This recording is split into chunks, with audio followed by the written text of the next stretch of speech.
Les invito a abrir sus Biblias, ahora sí, en Filipenses, capítulo 2. Como anunció el pastor Sergio, seguimos con la serie de predicaciones que hemos llamado Modelos o Ejemplos de Carne y Hueso.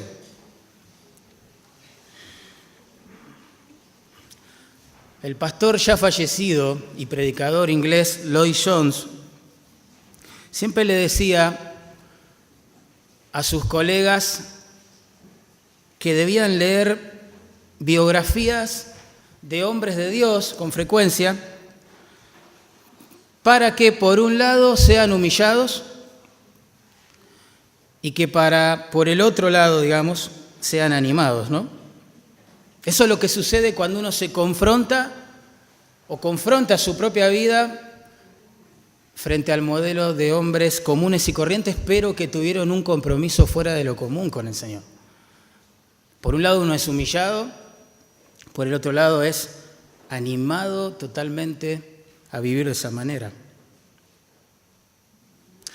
De hecho, el escritor norteamericano Mark Twain, muy conocido, dijo: pocas cosas son más difíciles de soportar que un buen ejemplo.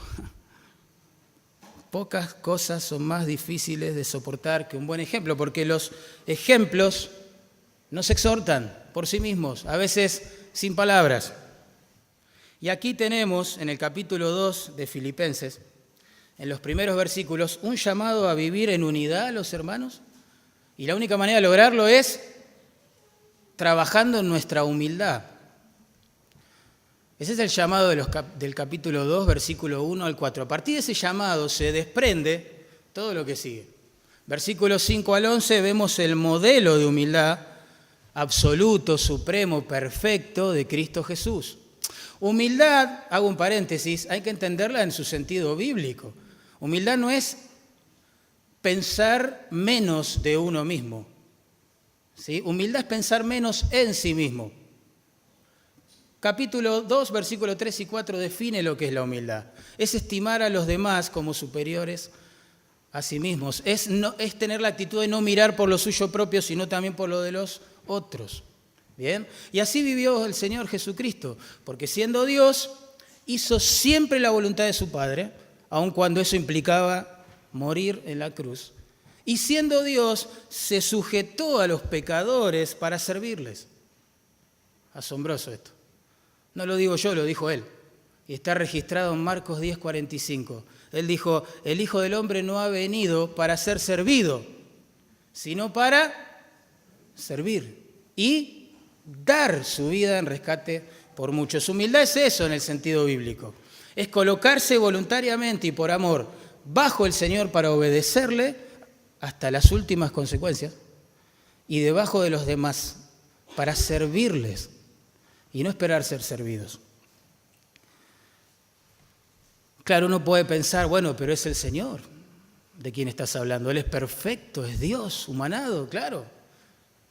¿Qué nos queda para nosotros? Bueno, creo que por eso el Espíritu Santo también, en este capítulo 2, nos hizo conocer a Pablo, a Timoteo y a quien vamos a ver hoy, Epafrodito, porque eran hombres, a diferencia del Señor, con pecado, a diferencia del Señor, pero que también, fortalecidos por su espíritu, vivieron en humildad, sujetos a Dios, obedeciéndole, y sujetos a los demás para servirles. Derramaron su vida para el Señor y para los demás. En capítulo 2, si usted me quiere seguir con su vista, versículos 17 y 18 observamos el ejemplo de Pablo. En capítulo 2, verso 19 al 24, el de Timoteo. Y hoy, en los versículos 25 al 30, vamos a conocer más de cerca a Epafrodito. ¿Quién fue Epafrodito? Bueno, él fue el encargado de llevar una ofrenda misionera desde la iglesia en Filipos hasta la cárcel en Roma, donde se encontraba preso el apóstol Pablo. En capítulo 4, fíjense, verso 18 de Filipenses, se nos dice esto con claridad. Pablo agradece a la iglesia su ofrenda y usa estas palabras. Dice: todo lo he recibido y tengo abundancia. Estoy lleno, habiendo recibido de Epafrodito lo que enviasteis, olor fragante, sacrificio acepto, agradable a mi Dios. ¿Ven? Parece que este hombre, Epafrodito, enfermó gravemente, quizás como producto de las inclemencias climáticas que este terrible viaje de Filipos a Roma en aquel entonces y con los medios de transporte que había implicaban, y estuvo a punto de morir. Esa noticia llegó a la iglesia en Filipos, entonces todos los hermanos estaban súper preocupados. Primero, por la salud de Epafrodito.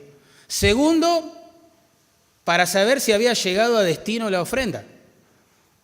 Entonces, no sabían qué había pasado. Es por eso que Pablo decide, una vez que el Señor sana a Epafrodito, enviarlo de nuevo a la iglesia en Filipos con esta carta que hoy tenemos nosotros frente a nuestros ojos en sus manos. ¿Bien?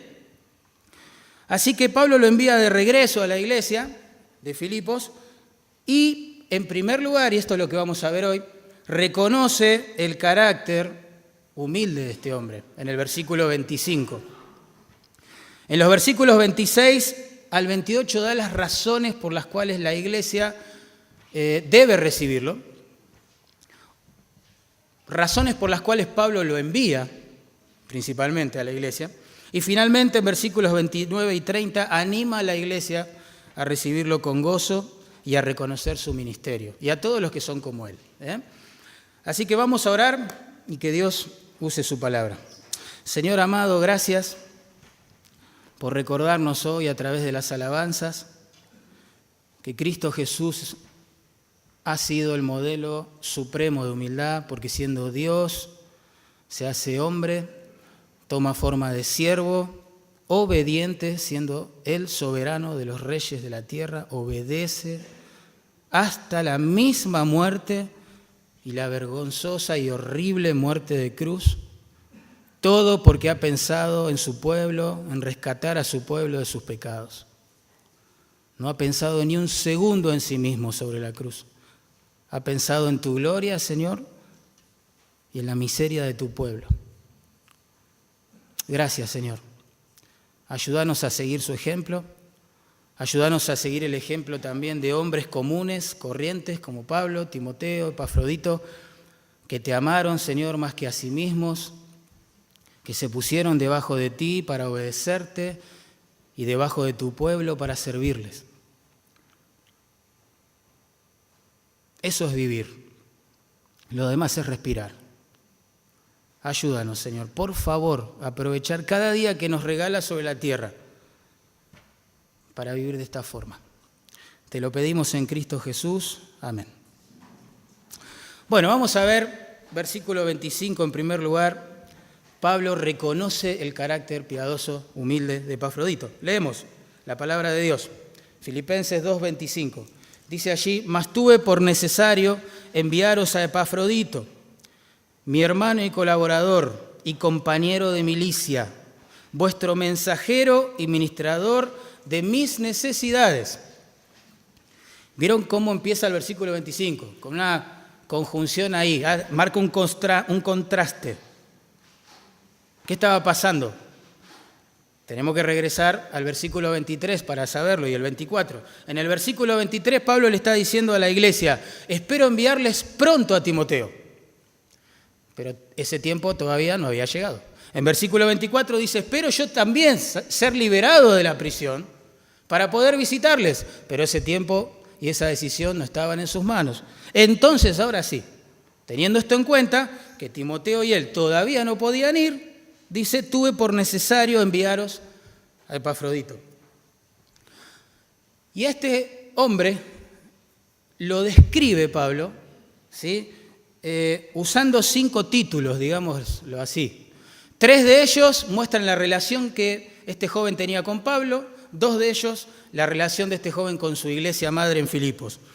Veamos cuál era la relación de Epafrodito con Pablo. Dice allí: él es mi hermano, en primer lugar. En segundo lugar, mi colaborador. Y en tercer lugar, mi compañero de milicia. Epafrodito era hermano espiritual de Pablo. Esto significa que Epafrodito era hijo de Dios. Epafrodito fue salvo por los méritos de Cristo. Y con el apóstol Juan seguramente diría, wow, mirá qué amor me ha dado el Padre para ser llamado un hijo de Dios. Un hijo de Dios, hermano de todos los creyentes, de todos los hijos de Dios, y en este caso puntual de Pablo. Lo interesante de Epafrodito es que el Nuevo Testamento no menciona casi nada acerca de él. No sabemos nada respecto de su familia, no sabemos nada de su historia, no sabemos nada de sus ministerios tampoco, salvo lo que tenemos aquí. Y ni siquiera qué función cumplía en la iglesia madre en Filipos. En apariencia no era pastor, ni diácono, ni misionero, ni apóstol, ni profeta, como en esos tiempos oficiaban. Es más, el nombre Epafrodito significa devoto de Afrodita. Afrodita, ustedes saben, era la diosa griega del amor, o Venus para los romanos. Esto indica que seguramente Epafrodito no nació en un hogar cristiano. Vos no le vas a poner a tu hijo adorador de un ídolo, obviamente. Ese es Epafrodito. Quizás nació, creció y fue criado en un contexto totalmente pagano y ahora está aquí en Roma con el misionero preso ofreciendo su vida por el Señor. Ese es el milagro de la salvación y por eso Pablo, al ver ese cambio radical en su vida, dice, mi hermano Epafrodito, este es mi hermano, vivía en pecado, ahora vive para la justicia, estaba muerto, ahora tiene vida en Cristo. En segundo lugar, Pablo dice, es colaborador, es mi colaborador. Esto implica la idea de que Epafrodito estaba metido, por así decirlo, en la misma obra que llevaba adelante Pablo. Trabajaba junto con Pablo. La palabra se traduce, colaborador significa eso, trabajar con. La idea es trabajar al lado de alguien. Pablo dice y reconoce, él trabaja conmigo. Está al lado mío. Y es algo interesante esto porque Pablo era hebreo de hebreos, ¿se acuerdan? Timoteo, ya lo vimos hace 2 domingos atrás, era mitad judío, mitad gentil. Papá gentil, mamá judía, ¿se acuerdan? Pero Epafrodito era, podemos decirlo así, como yo, 100% gentil. Fíjate, un hebreo de hebreo con un hebreo gentil mezclado y un gentil trabajando juntos para el Señor. Qué grande. Algún día tenemos que entender que las diferencias de trasfondo, las diferencias culturales, las diferencias de gustos, estilos y preferencias son menores en importancia que la gloria de Dios. Y a Dios le fascina, le encanta formar grupos de siervos y de siervas que son totalmente distintos entre sí, pero que se unen detrás del progreso del Evangelio. Epafrodito, en tercer lugar, dice Pablo, es mi compañero de milicia. Qué interesante eso. Mi compañero de milicia. La palabra se traduce de esa forma. Señala a 2 soldados que tienen el mismo rango. Están en el mismo campo de batalla. Están peleando codo a codo contra el enemigo. Y en ese momento a ninguno de los dos le importa ser importante. Lo único que le importa en ese momento es combatir. Y esa es la idea detrás de esta palabra. Hermanos, en esta lucha espiritual que enfrentamos, los que amamos al Señor, contra la falsa doctrina, contra Satanás y sus huestes, contra nuestra propia carne caída, contra este mundo y su corriente, exige que los cristianos dejemos de pelearnos entre nosotros por títulos, posiciones e importancia y nos dediquemos juntos a levantar la bandera de Cristo. De hecho, hermanos, si uno lee toda la carta de Filipenses, creo que esto ya se lo mencioné, uno encuentra como 3 notas principales en toda su melodía. La primera nota es unidad o comunión. Aparece en toda la carta. La segunda nota importante es el progreso del Evangelio o el avance del Evangelio.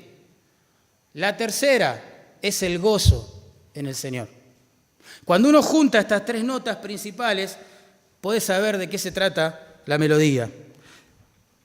Dios nos dejó esta carta para que entendamos que la vida cristiana gozosa es el fruto de vivir entregado a la causa del Evangelio, en plena comunión con Cristo y con los cristianos. Esa es la vida cristiana. Eso significa vivir a Cristo. Y si el vivir es Cristo, el morir será ganancia, pues nos lleva la muerte directo a Cristo. ¿Verdad?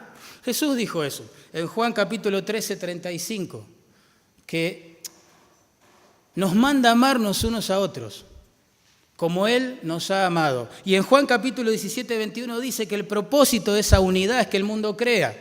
Evidentemente, uno de los métodos evangelísticos por excelencia que Dios usa para atraer la atención del mundo sobre la cruz es el amor de los cristianos.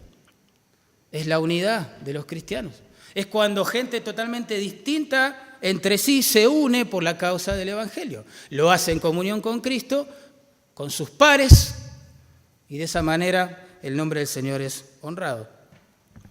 Veamos ahora la relación de Epafrodito con la iglesia que lo envía, la iglesia de Filipos. Bien, allí dice, Él es vuestro mensajero y vuestro ministrador de mis necesidades, dice Pablo. En primer lugar, Epafrodito era un mensajero de esa iglesia. Bien, la palabra que se traduce mensajero significa enviado con una misión. Epafrodito estaba allí en la cárcel con Roma llevando la ofrenda al misionero no porque se le ocurrió, sino porque fue parte de todo un proyecto de su iglesia madre. Bien, la iglesia madre lo envió con esta tarea prioritaria de entregar una ofrenda al misionero que estaba preso por predicar a Jesucristo. Ya lo leímos, eso está asentado en capítulo 4, versículo 18. Pero ahora Pablo lo envía de regreso a su iglesia.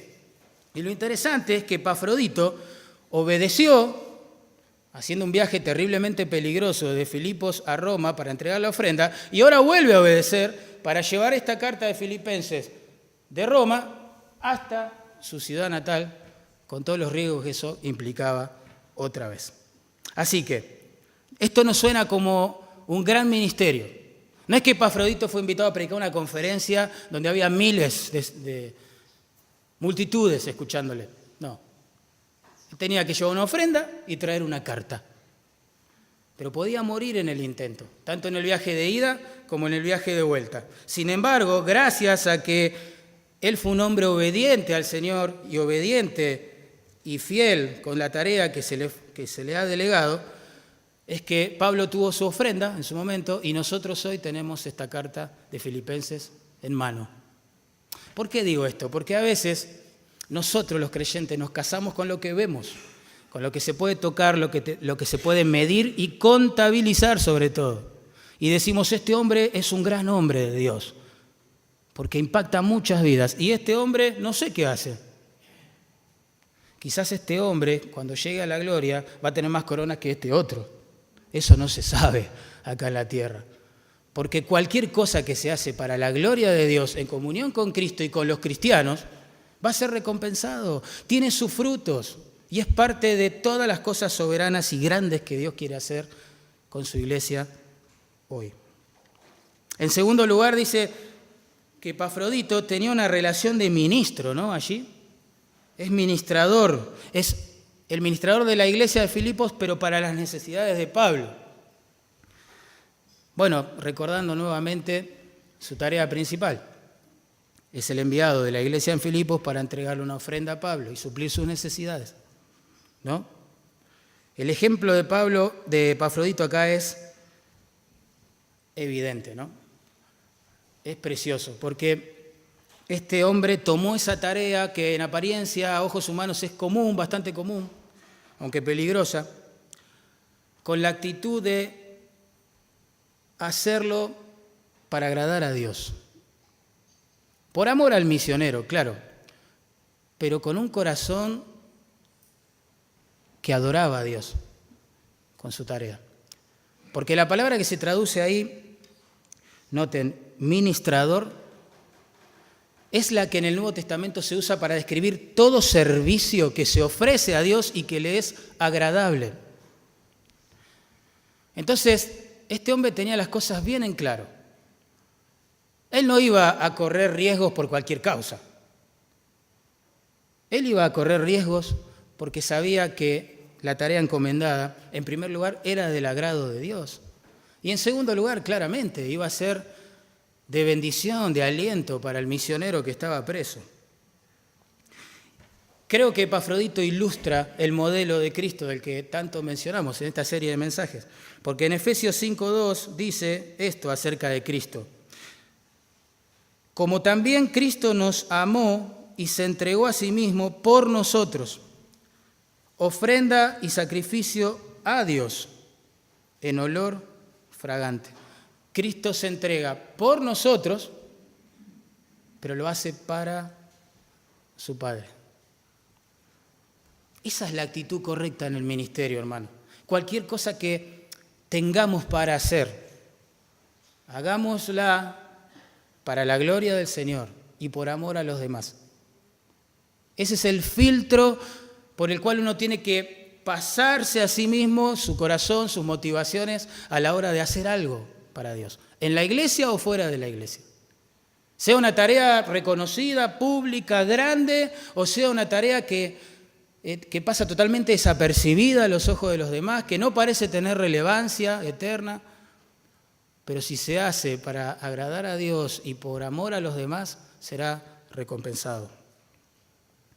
Como dijo un hombre, se llamó Charles Studd, él dejó la comodidad y el dinero de su familia en Inglaterra, primero para ir a predicar el Evangelio al interior de China y después al interior del África. De vivir casi en una mansión en Inglaterra pasó a vivir en una choza, literalmente, en África. Y este hombre hizo eso porque quedó impactado con Cristo y quiso vivir de la misma manera. Y él lo expresó así. Dice, si Cristo es Dios, ¿es Dios? Claro que sí. Y murió por mí. ¿Podemos decir murió por mí? Entonces, ningún sacrificio que yo haga por Él será demasiado grande. Creo que esa era la mentalidad de Epafrodito.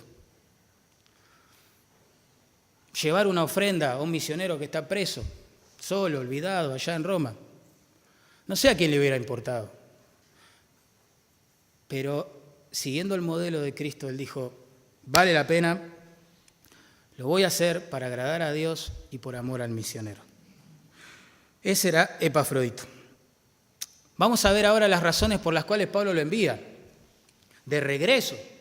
Yo estoy seguro que a Pablo le hubiese gustado mucho tenerlo allí con él, que Epafrodito era una compañía junto con Timoteo hermosa, ¿no? Que quizás aliviaría un poquito la tristeza de estar preso. Pero lo envía de regreso y uno se pregunta por qué, ¿no? Bueno, vamos a leer versículos 26 al 28. Dice allí, porque él tenía gran deseo de veros a todos vosotros. ¿Lo ven? Extraña la iglesia, qué tremendo eso. Y gravemente se angustió porque habíais oído que había enfermado. La iglesia se enteró que él se enfermó, ¿ven? Verso 27. Pues en verdad estuvo enfermo, a punto de morir. Pablo corrobora la noticia. Pero Dios tuvo misericordia de él. Y no solamente de él, sino también de mí, dice Pablo, para que yo no tuviese tristeza sobre tristeza. Dios le sana a Epafrodito, pero esa segunda buena noticia no había llegado a la iglesia. Ahora se iban a enterar por medio de esta carta y el regreso de este hombre. Verso 28. Así que le envío con mayor solicitud o rapidez. Quiero que se vaya rápido, es la idea. Para que al verle de nuevo os gocéis y yo esté con menos tristeza. Claro, es importante lo que hace Pablo, porque Vamos a ponernos en el lugar de los hermanos en Filipos. Ellos envían a Epafrodito a Roma, le dice, entregale esta ofrenda al misionero y quédate ahí todo el tiempo que sea necesario para ayudarlo, suplir sus necesidades. Epafrodito se va, después no saben más nada de él. ¿Entienden? Y ahora Pablo lo envía de regreso y con una carta en la mano. Imagínense cuando Epafrodito regresó a la iglesia. Se presentó, no sé, a los pastores, a los ancianos, a la membresía, no sé. Y la gente se habrá preguntado, ¿qué hace de vuelta acá? Seguro que se peleó con Pablo. O seguro que no pudo cumplir su misión. O quizás Pablo lo echó, no lo soporta. No sé, podrían pensar cualquier cosa, ¿no? Entonces Pablo ve que es necesario aclarar el asunto.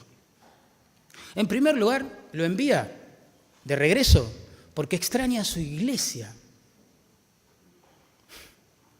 Extraña a la iglesia. Noten lo que dice el verso 26. Porque él tenía gran deseo de veros a todos vosotros. Claro, él se fue y no veía la hora de volver. Esa palabra que se traduce gran deseo implica casi un deseo irresistible, por algo o por alguien. Y el contexto define si es por algo bueno o por algo pecaminoso. En este caso, este hombre, Epafrodito, no podía resistir la espera. Quería volver a su iglesia. Es más, esa palabra se usa en 1 Pedro 2:2 para describir el deseo intenso que tiene un bebé por la leche.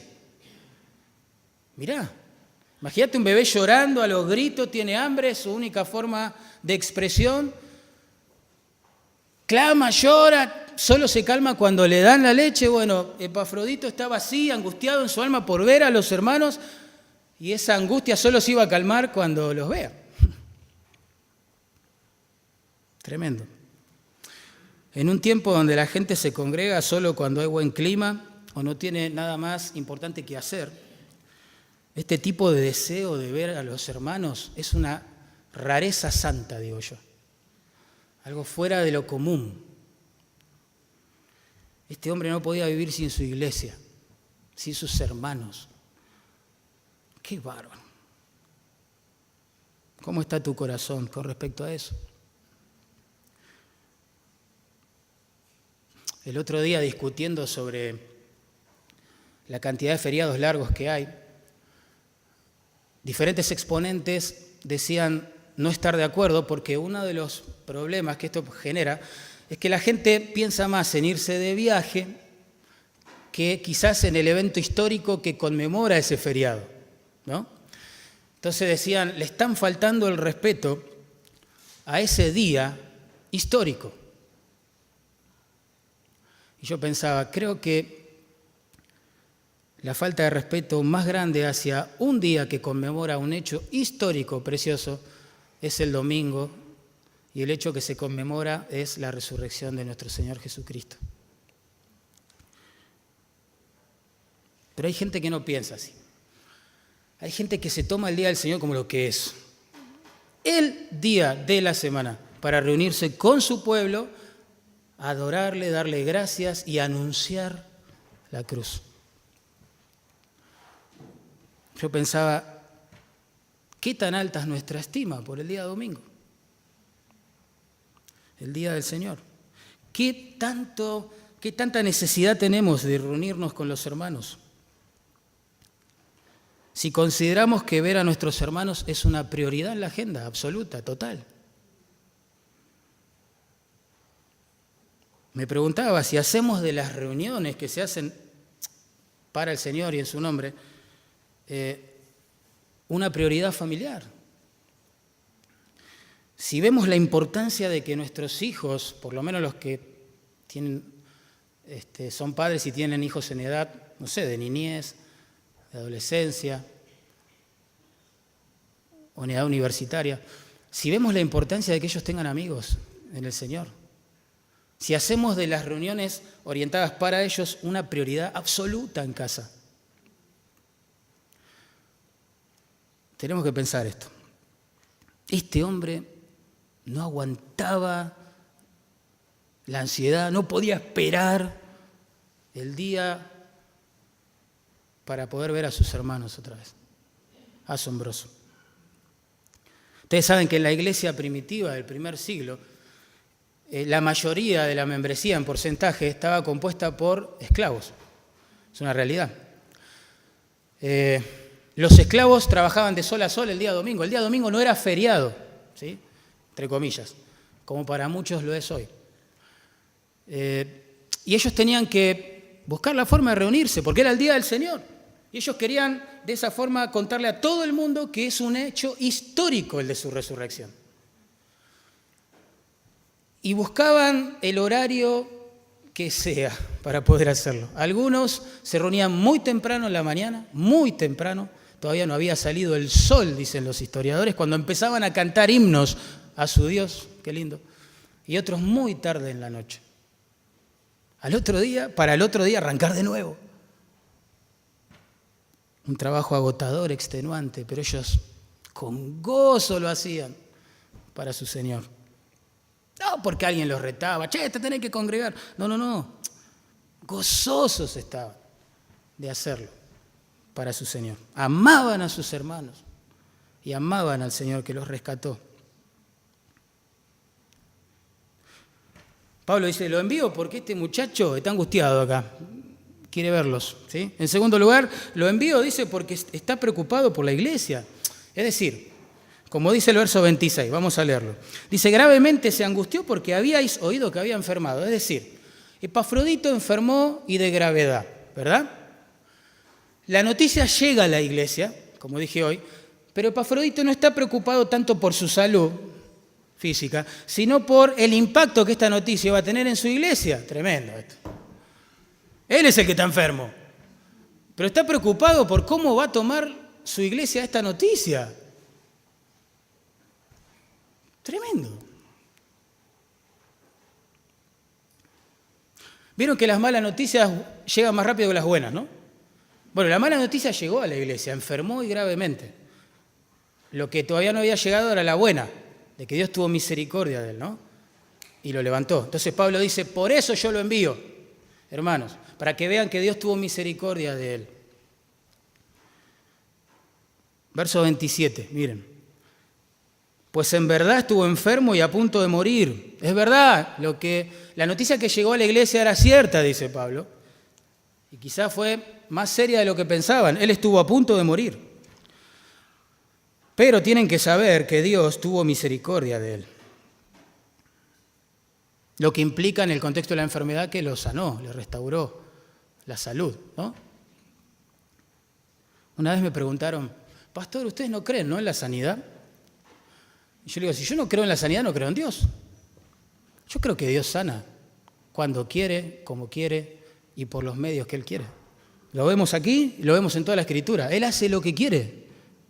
Si Él quiere sanar, sana. Pero si Él no quiere sanar, por más que aparezca algún sanador, milagrero en su nombre, no lo va a hacer. Entonces, la actitud espiritual de una iglesia frente a esto es sujetarse a la voluntad de Dios. Tenemos que orar por los enfermos, a full. Es más, los enfermos tienen que llamar a los hermanos para que oren por él, dice Santiago capítulo 5. Pero nosotros oramos sujetos a la voluntad de Dios. No le damos órdenes a Dios. Dios no va a hacer lo que la iglesia quiere con respecto al hermano que está enfermo. Dios va a hacer lo que Él quiere porque Él es soberano. Y Él se va a glorificar sanando a una persona como llevándosela a su presencia. ¿Está bien?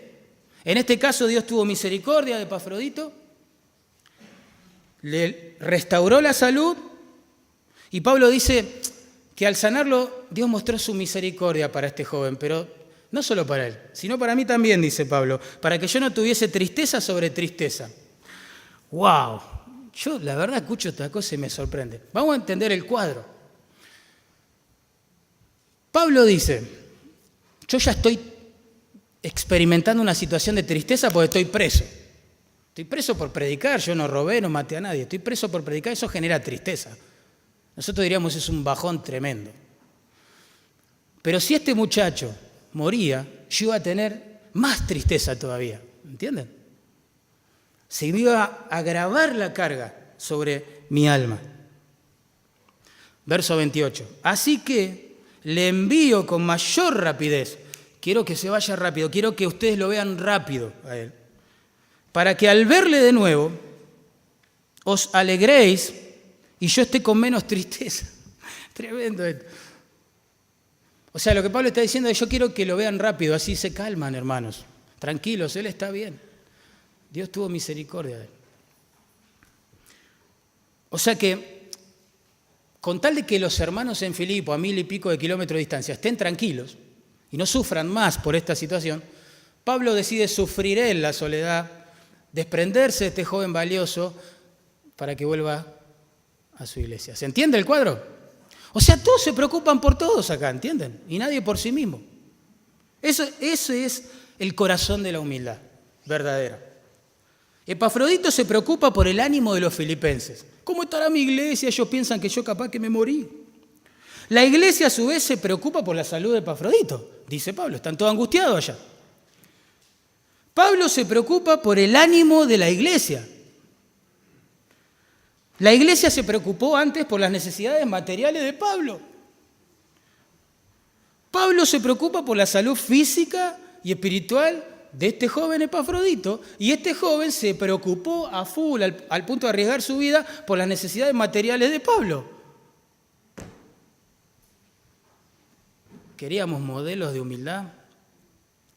Gente pecadora, pero que imita a Cristo. Acá está. Todos estos modelos ilustran aquel ejemplo disparador de la enseñanza de todo este capítulo que está mencionado en el capítulo 2, noten versos 3 y 4. Nada hagáis por contienda o por vanagloria, es decir, por ambición egoísta o para sobresalir. No hagas nada con ese corazón. Antes bien, con humildad. ¿Cómo se traduce la humildad en la práctica? El texto dice: estimando cada uno a los demás como superiores a él mismo, y no mirando cada uno por lo suyo propio, sino cada cual también por lo de los otros. Claro, a continuación, el modelo de Cristo. Él vivió de esa forma.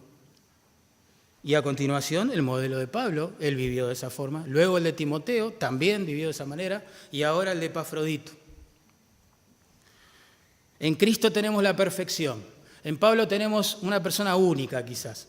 En Timoteo alguien más parecido a nosotros. Y en Epafrodito alguien igual, quizás, a nosotros. Pero todos, aunque eran pecadores, tan necesitados de gracia para ser rescatados del infierno como cada uno de nosotros, vivieron en humildad. Para Dios, para los demás. Tremendo. Yo también pensaba hoy, qué contraste, ¿no? Con la mentalidad contemporánea que hay en algunos lugares, donde la gente se queja y dice: no me visitan. Qué contraste, ¿no? No me saludan. No me aman. ¿Se imagina al Señor Jesucristo crucificado diciendo: no me aman? ¿Imagina algo así? A Epafrodito exigiendo derechos en la iglesia. No, que vaya otro hermano. ¿Qué hizo Pablo por mí? ¿Cuándo me vino a visitar Pablo? A ver.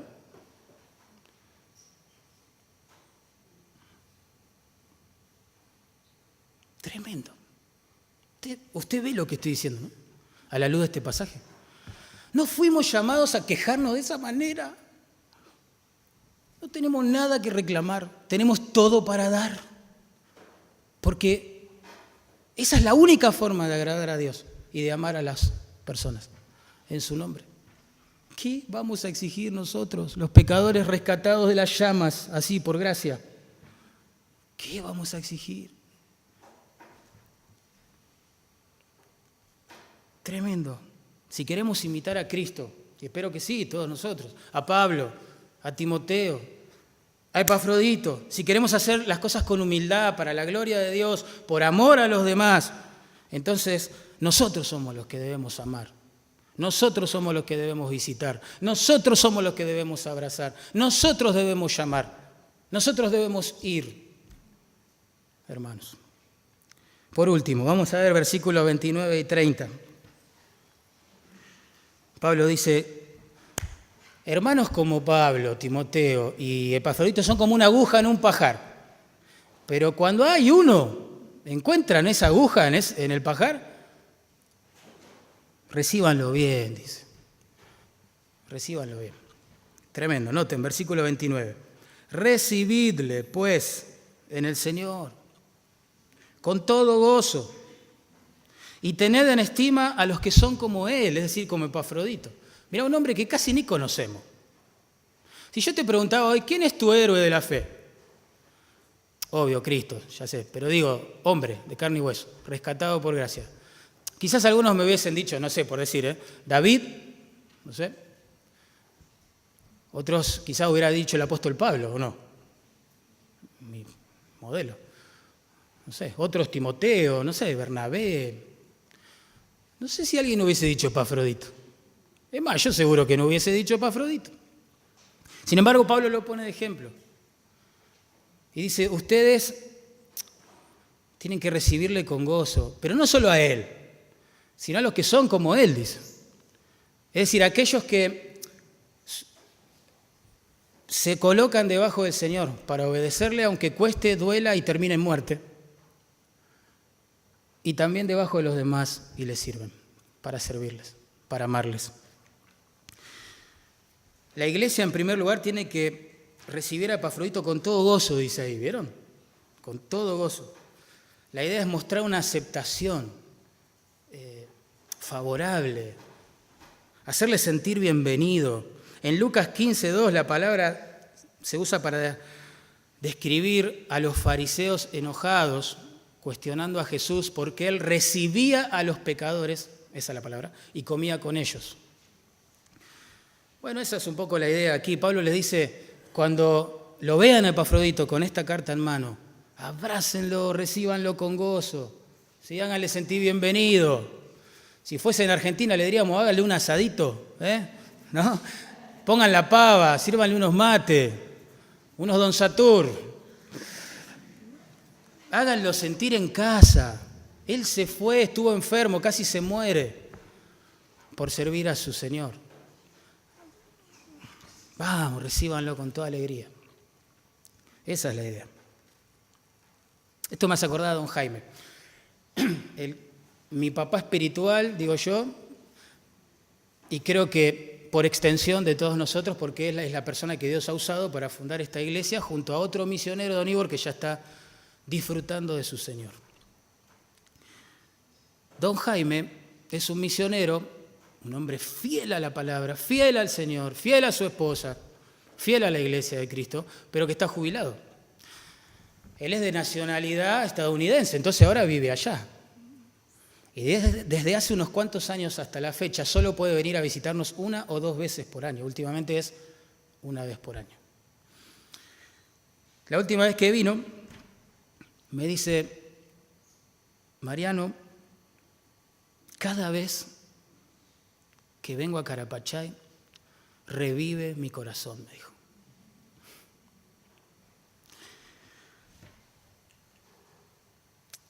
Es un misionero que ha dado 40 años de su vida, hermanos, a la causa del Evangelio, que ha dejado familia, ha dejado comodidades, ha dejado todo por amor a nosotros y a la gloria del Señor. Pero me encantó escuchar eso porque esto significa que acá se siente bienvenido. Todavía le hacemos sentir que lo estimamos, aún los que no lo conocen pero escucharon de él. Qué lindo. Eso es lo que tenemos que hacer con los siervos de Dios, que dejan todo por amor a Él. Pablo exhorta a la iglesia a tener en estima, ¿ves?, a Epafrodito. No solo dice, recibilo con alegría, sino estímenlo, ténganlo en estima. Eso significa coticen alto. Denle un valor alto a estos hombres, porque no habla solo de Epafrodito, sino a los que son como él, dice Pablo, por extensión.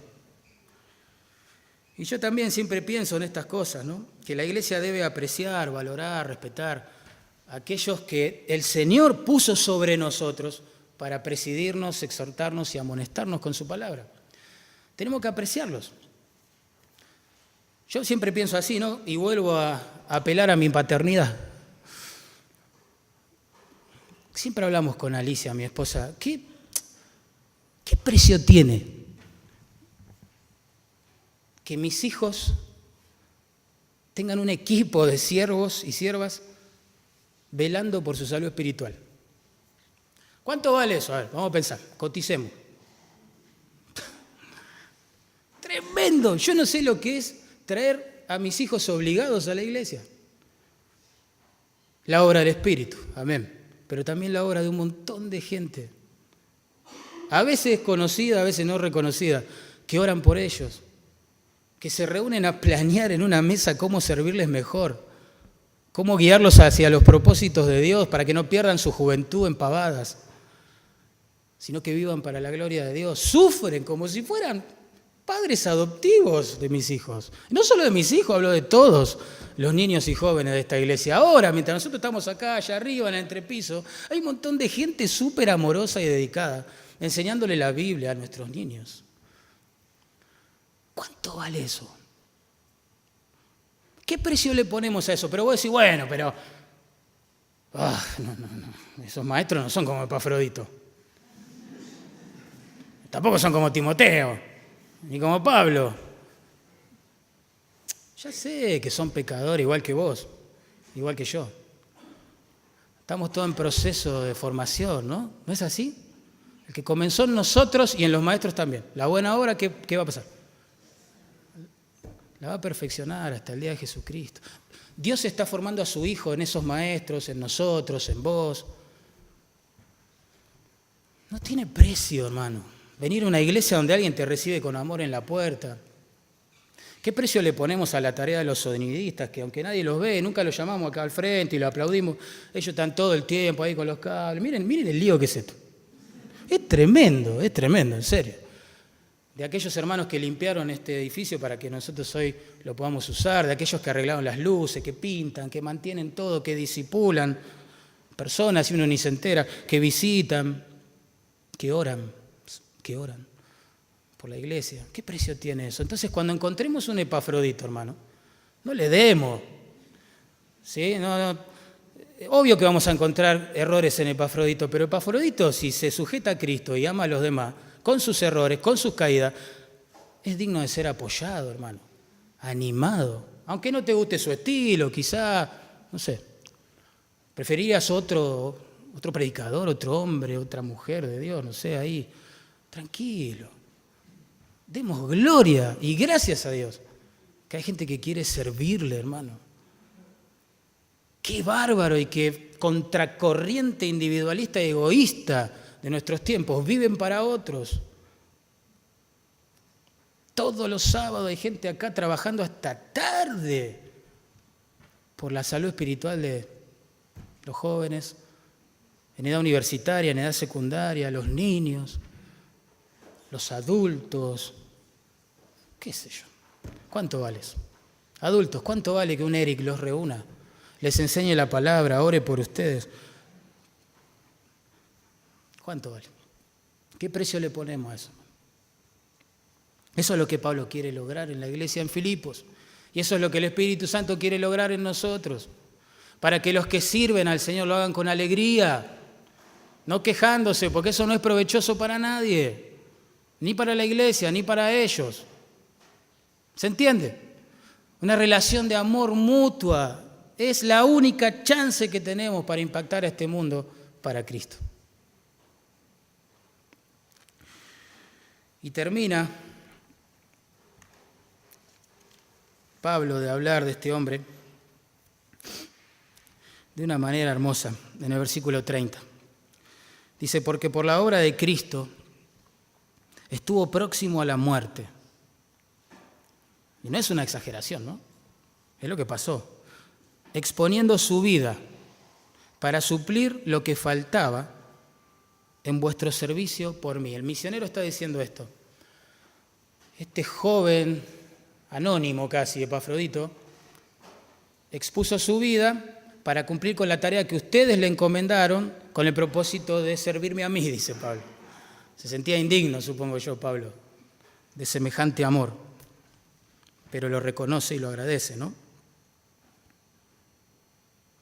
Entonces, Esta es la razón por la cual la iglesia debía estimar a este joven. Porque él trabaja en la obra de Cristo, dice Pablo allí. Él trabaja en la obra de Cristo. La palabra que se traduce obra significa acción, trabajo. Es decir, Epafrodito no es que solo hablaba del Señor, no solo tenía la doctrina correcta, Epafrodito vivía esa doctrina en la práctica. ¿Sí? Trabajaba para el Señor. La iglesia debía recibirlo porque él no solo trabajaba para el Señor, sino que lo dio todo por el Señor. Dice allí, exponiendo su vida. Exponiendo su vida, hermano. La palabra que se traduce exponer ahí es correr a un lado. Él hizo a un lado su vida, ¿entienden? Se olvidó de sí mismo, la idea. Corrió todos sus intereses, comodidad y qué sé yo, cosas como esas, las dejó de lado para enfocarse en Dios y en este caso puntual, en el misionero. Tremendo. Yo me imagino, alguien le podría haber preguntado a Epafrodito, ¿de verdad vas a arriesgar tu vida? Vas a viajar más de 1000 kilómetros hasta Roma, pudiendo morir en cualquier parte del trayecto, ¿no? Solo para entregarle una ofrenda a un misionero que está preso. ¿En serio vas a hacer eso? Vos sos joven, Epafrodito.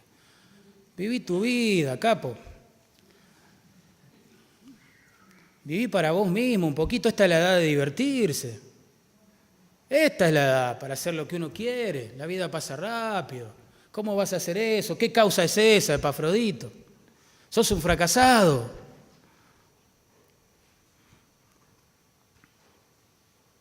Epafrodito, yo estoy seguro que con Pablo respondería: cuantas cosas eran para mí ganancia, las he estimado como pérdida por amor de Cristo.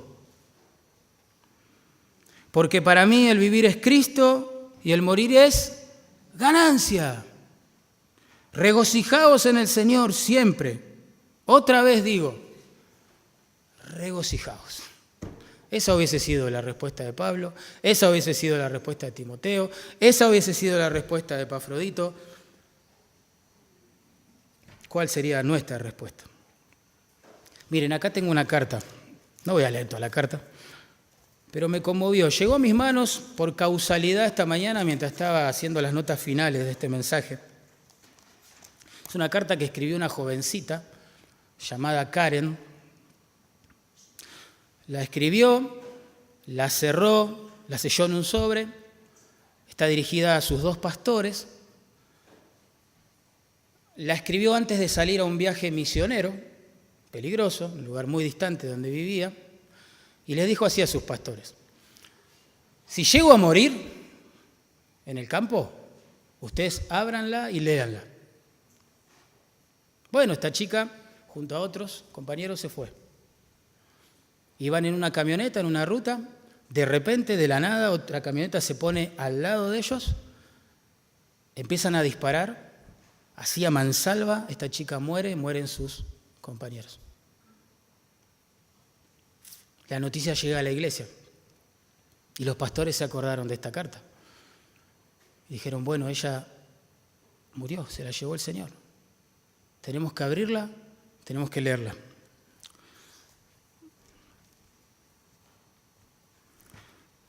Esto pasó en el 2004.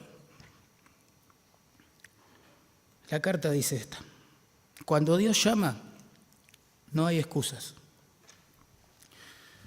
Yo no fui llamada para un lugar en particular, yo fui llamada para Él. Obedecer fue mi objetivo. Sufrir era lo esperado, pero su gloria será mi recompensa. Su gloria será mi galardón. Yo no fui llamada para estar cómoda, ni para tener éxito, sino para obedecer. No hay gozo más allá de conocer a Jesús y servirle.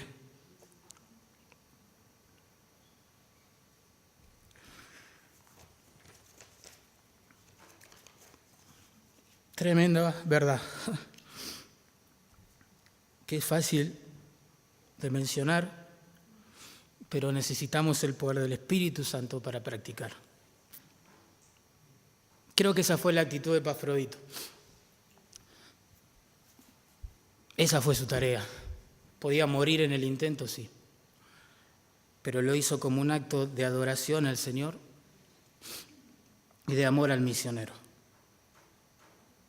Saben que en su comentario a Filipenses, Barclay nos cuenta que un grupo de cristianos, basándose en la historia de Epafrodito, se unió para formar una asociación que llamaron Parabolani, porque una palabra que suena similar a esta que dije es la que se traduce exponiendo su vida. Ellos se llamaron los Parabolani, los que hacen a un lado es la idea. Su vida, entiéndase. Ellos se dedicaron a visitar prisioneros de Cristo, es decir, por la causa del Evangelio, y a ministrar a los enfermos que padecían males voraces y contagiosos, los cuales eran cruelmente abandonados por sus familias. La meta de los Parabolani era predicar el Evangelio donde nadie lo haría, cueste lo que cueste. Por vida o por muerte. Así vivió Epafrodito, así vivió esta chica Karen, así vivió Timoteo, así vivió Pablo. Nuestro modelo es el Señor. ¿Cómo vamos a vivir nosotros? La pregunta. ¿En qué vamos a invertir nuestros días? Hermanos, la vida pasa volando. La Biblia no nos garantiza un mañana. Hacemos planes de acá al futuro para ser exitosos, tener dinero, esto, aquello, lo otro. No sabemos ni siquiera si vamos a tener un mañana. Entonces, ¿para qué vamos a invertir el hoy? Es la pregunta. ¿Cómo vamos a vivir? ¿Para quién vamos a vivir? Uno dice, pero yo no puedo vivir así, yo tampoco. No es natural, es espiritual. Este es un llamado a tener una plena comunión con Cristo, una dependencia total del Espíritu Santo, un enfoque completo en Dios y en la causa del Evangelio, claramente. Claro que no es normal, claro que no se puede en nuestras fuerzas. Claro que a nadie le brota a vivir así. Pero es la única forma digna de vivir para el Señor. Hermanos, Dios nos dio todo a nosotros. Nos dio a su Hijo para salvarnos. Nos dio su Espíritu para capacitarnos y santificarnos. Somos responsables delante de Dios. Nadie va a vivir así, en sus propias fuerzas. Nadie. Pero Cristo vivió así por nosotros. Por eso te digo, si vos estás por primera vez en la iglesia, yo quiero decirte que Jesús, siendo Dios, se puso por debajo de su Padre para obedecerle, y la voluntad de su Padre era que muera en una cruz cargando todo nuestro pecado, el tuyo, el mío, soportando en ese momento ser tratado como si Él hubiese sido el culpable de tus pecados y los míos, soportando condenación, ira, soledad extrema en los cielos y en la tierra, clavos, una corona de espina, azotes previos, vituperios, burlas. La Biblia dice que Él fue menospreciado, no estimado, pero todo eso pasa porque Él vivió de esa manera. Él se puso en obediencia a su Padre. Su Padre lo tomó como un cordero y lo sacrificó en tu lugar, en mi lugar. Fue tratado como si fuese el culpable de todos nuestros pecados. ¿Para qué? Para que todo aquel que hoy crea en Él, se arrepienta de su pecado, experimente perdón, salvación, vida eterna, vida nueva.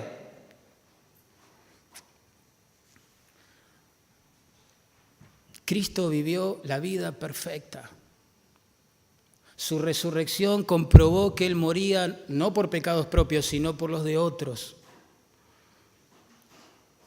Te animo en esta mañana a arrepentirte frente a la cruz, por fe, frente a esa tumba vacía. Volvete al Señor, arrepentite, pedile que te salve y seguile de por vida. Y hermanos creyentes, es verdad que Él es el ejemplo supremo, perfecto, y nunca vamos a ser como Él en esta tierra, ¿no? Pero allá vamos, es la meta. Dios está formando a su Hijo en vos y en mí. Él quiere que vos y yo vivamos así también, debajo del Señor para obedecerle, debajo de otros para amarles y servirles.